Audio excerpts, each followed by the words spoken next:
Welcome back to my YouTube channel Srishti's SST classes. हम लोग पढ़ रहे थे क्लास 10 हिस्ट्री का most important chapter nationalism in India. Previous video में हम लोगों ने देखा था कि किस तरह से नॉन कॉर्पोरेशन मूवमेंट स्टार्ट होता है, किस तरह से वो कॉल ऑफ किया जाता है, किस तरह से स्वराज पार्टी का निर्माण होता है, पूर्ण स्वराज जो कि जवाहरलाल नेहरू के द्वारा रिजोल्यूशन पास करवाया जाता है। और उसके बाद महात्मा गांधी जी ये सब देखते हैं कि सिविल डिसओबीडियंस मूवमेंट को अब हम लोग लॉन्च कर सकते हैं, क्योंकि लोग पीपल्स अब उतना सीख चुके हैं कि नॉन वायलेंटली प्रोटेस्ट कैसे करना है। क्लियर? तो आज के इस वीडियो में हम लोग देखेंगे सिविल डिसओबीडियंस मूवमेंट स्टार्ट कैसे होता है।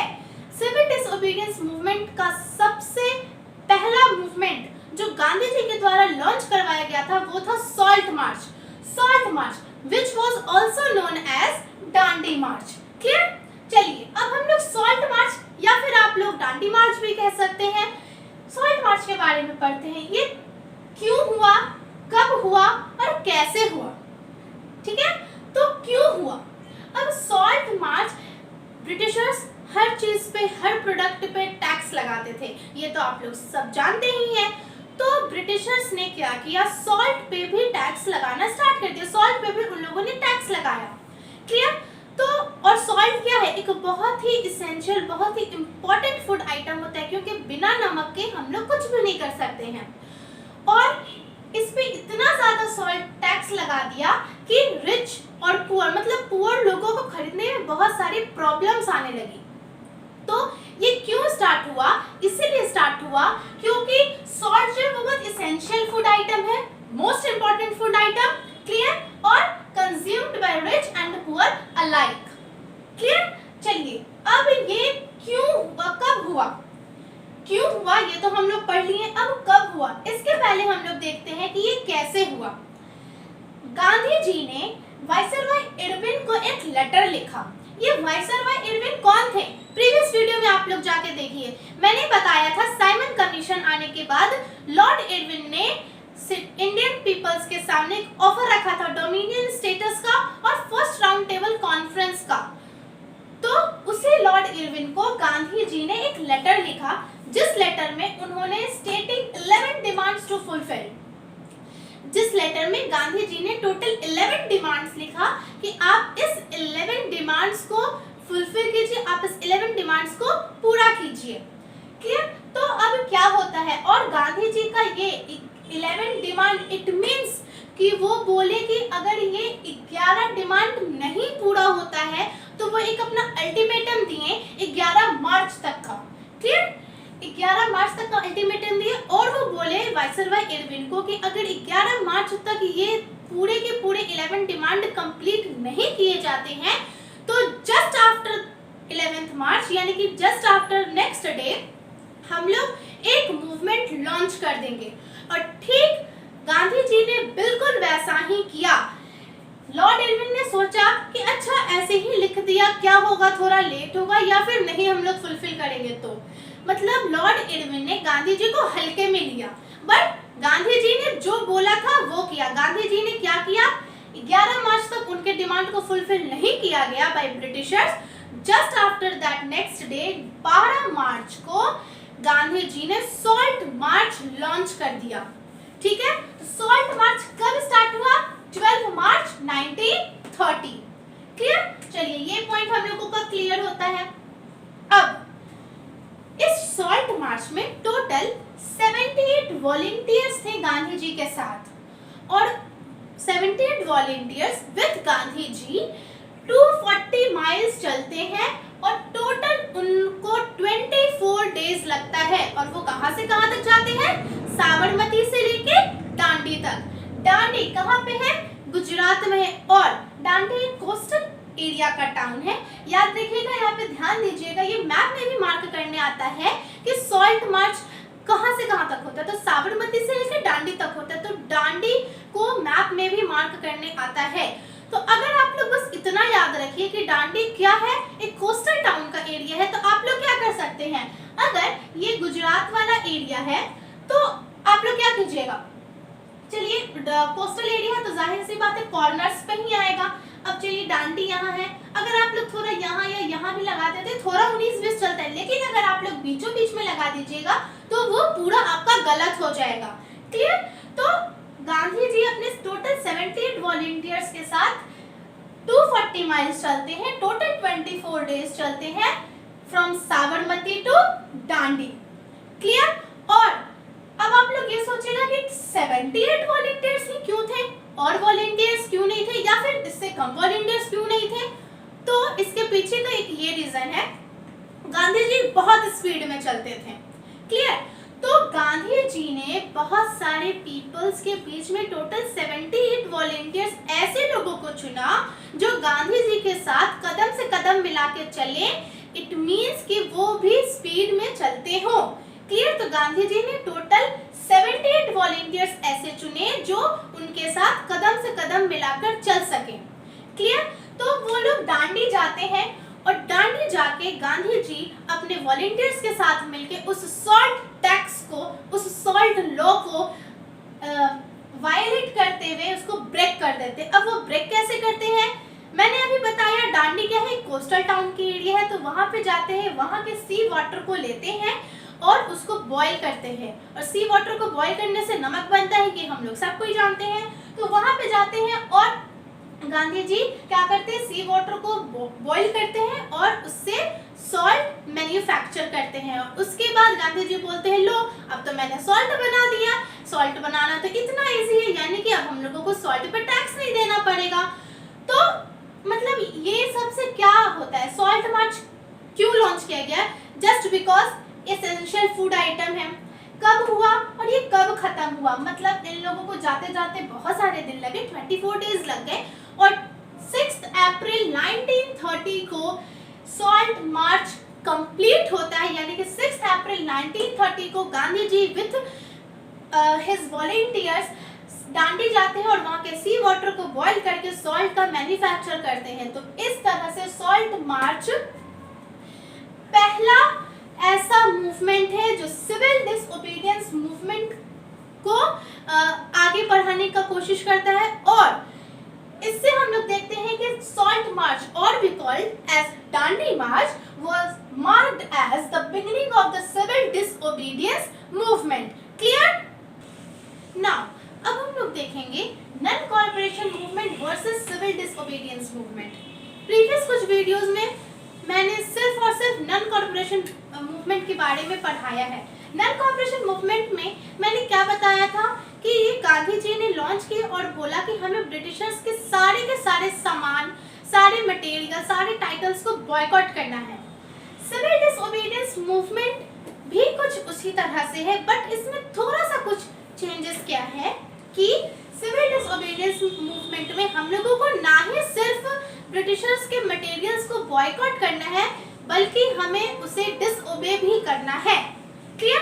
तो सिविल डिसओबीडियंस मूवमेंट में मेनली इंपॉर्टेंट 3 थिंग्स हम लोगों ने क्या देखा है।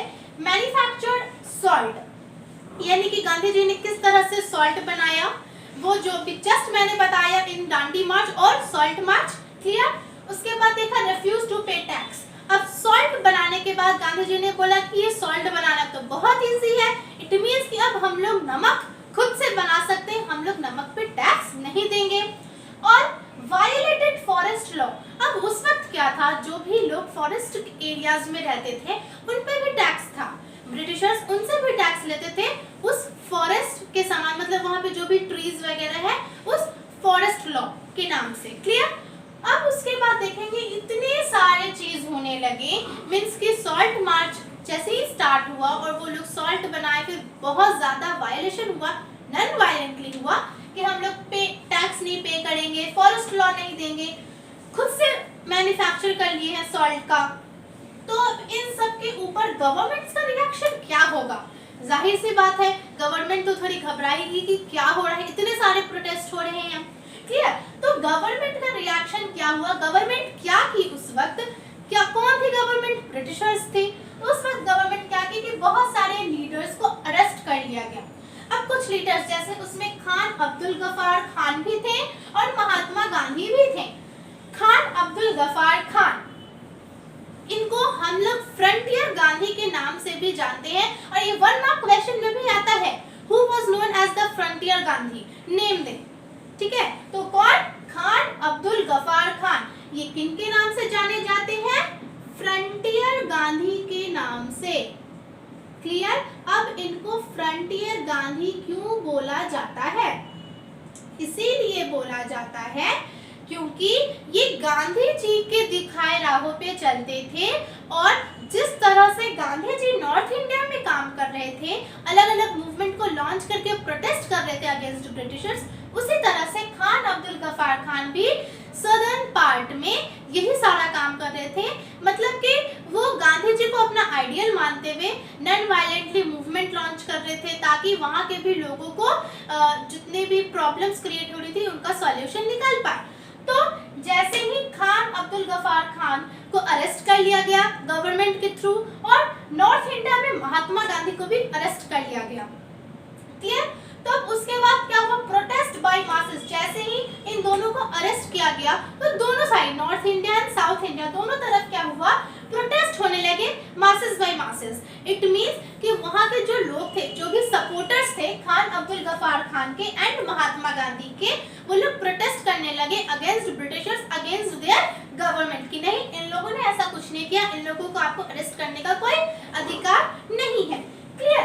तो चलिए अब ठीक है, इस सब देखते हुए फिर महात्मा गांधी क्या सोचते हैं कि अब लोग फिर से वायलेंटली उतर आए हैं प्रोटेस्ट करने के लिए। इनका मोटिव क्या था? कोई भी प्रोटेस्ट करो, कोई भी मूवमेंट लॉन्च करो, नॉन वायलेंटली करो। बट इन सब को देखते हुए लोगों ने क्या किया?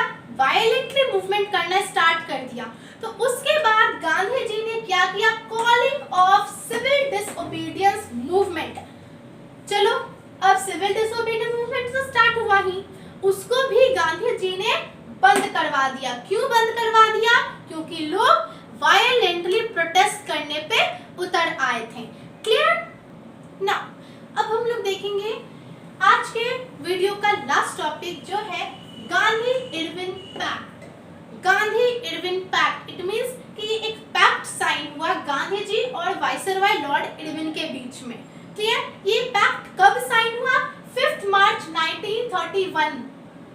5 मार्च 1931 को गांधी इरविन पैक्ट साइन हुआ। अब क्या हुआ इस पैक्ट में?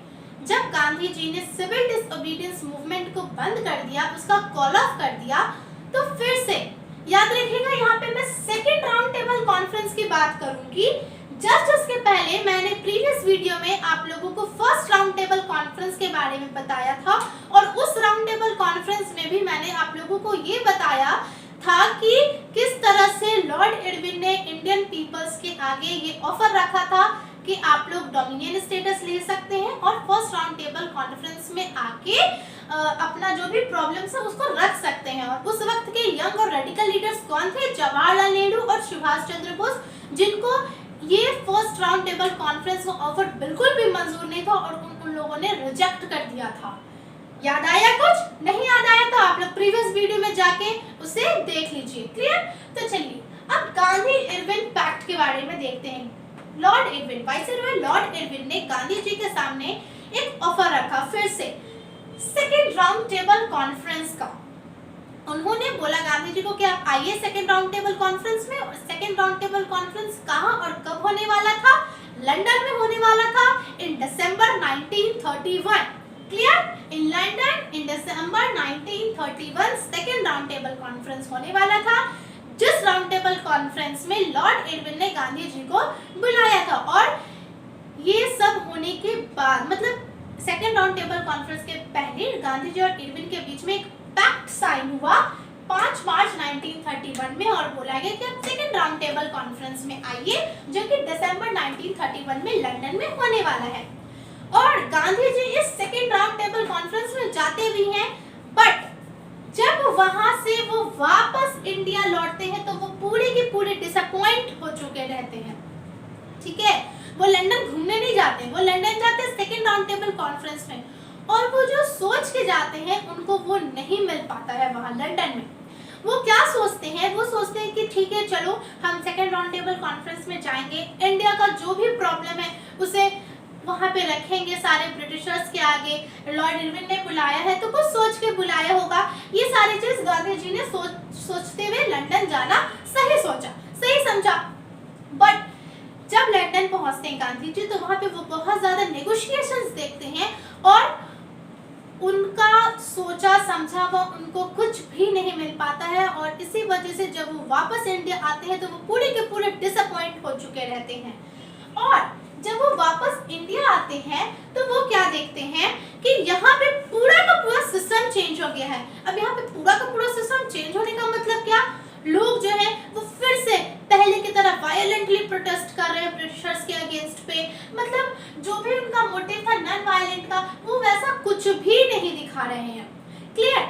तो वो ये सब देखते हुए क्या करते हैं, दोबारा से सिविल डिसओबीडियंस मूवमेंट को लॉन्च करते हैं। यानी कि Gandhi ji second round table conference से इंडिया वापस लौटने के बाद वो रीलॉन्च करते हैं सिविल डिसओबीडियंस मूवमेंट को। बट और सिविल डिसओबीडियंस मूवमेंट को रीलॉन्च करने के बाद वहां पे वो अपना मोमेंटम खो देते हैं। It lost it momentum. क्यों खो देते हैं? अब इंडियंस ये सोचते हैं कि ये कौन सा तरीका है, गांधी जी आते हैं कोई भी मूवमेंट लॉन्च करवाते हैं फिर बंद कर देते हैं। नॉन कॉर्पोरेशन लॉन्च करवाया बंद कर दिया, सिविल डिसओबीडियंस मूवमेंट लॉन्च करवाया बंद कर दिया, अब ये फिर से सिविल डिसओबीडियंस मूवमेंट लॉन्च करना चाहते हैं। मतलब ये एक चीज पे नहीं रह रहे हैं। तो इसके वजह से गांधी जी ने दोबारा रीलॉन्च तो किया civil disobedience movement but it lost it momentum. वो अपना मोमेंटम खो चुका था। क्लियर?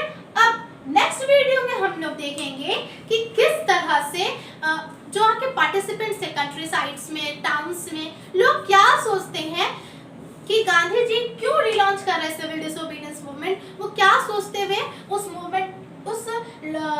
मूवमेंट को के मोमेंटम को लॉस्ट कर देते हैं। क्लियर? तो आज के इस वीडियो में इतना ही। नेक्स्ट वीडियो में मैं मिलती हूँ नेक्स्ट टॉपिक के साथ। Okay, thank you.